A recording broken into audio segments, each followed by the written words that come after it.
C'était il y a 30 ans, en 1995, la fin du lancer de nains dans les boîtes de nuit. L'arrêt du Conseil d'État qui marque cette interdiction porte le nom de Manuel Wackenheim, originaire de Sarreguemines. Aujourd'hui, il a 58 ans et il revient sur cette histoire qui a mis un coup d'arrêt à ce qu'il considérait comme un travail. Anna Mazer-Pirodo et Robin Droulez. Après 30 ans, la colère n'est toujours pas retombée. Manuel Wackenheim et son avocat ne s'expliquent toujours pas la décision du Conseil d'État. En 1991, on le surnomme le nain volant. Manuel Wackenheim, 1,18 m, est lancé par des clients dans des boîtes de nuit. 3 lancés par personne, c'est à qui le lancera le plus loin. Premier essai, donc.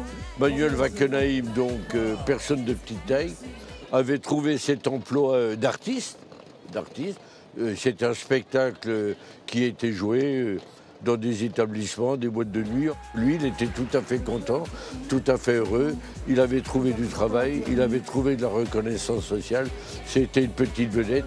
Pour Manuel Wackenheim, le lancer de nains est un spectacle. Son handicap devient sa source de travail. Mais les associations de personnes de petite taille s'indignent. Les images choquent la France. Alors le Conseil d'État interdit cette pratique en 1995. Des nains lancés en raison de leur handicap, c'est désormais une atteinte à la dignité humaine. Aujourd'hui, on en parle parce qu'on fête les 30 ans de cet arrêt qui a célébré la dignité. Pour moi, il n'a pas célébré la dignité parce qu'en lui enlevant son travail, on l'a mis dans l'indignité. Ça m'a remis au chômage. Ça m'a remis au chômage parce qu'avant, j'avais une bonne situation, j'avais du monde, j'avais le monde de la nuit, j'avais l'opportunité de voir des gens que je ne connaissais pas à travers la France.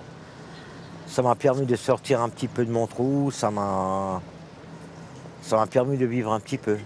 Depuis 30 ans maintenant, Manuel Wackenheim touche le RSA. Il n'a pas retrouvé de travail. Aux côtés de son avocat, il continue de parcourir la France pour raconter son histoire lors de conférences.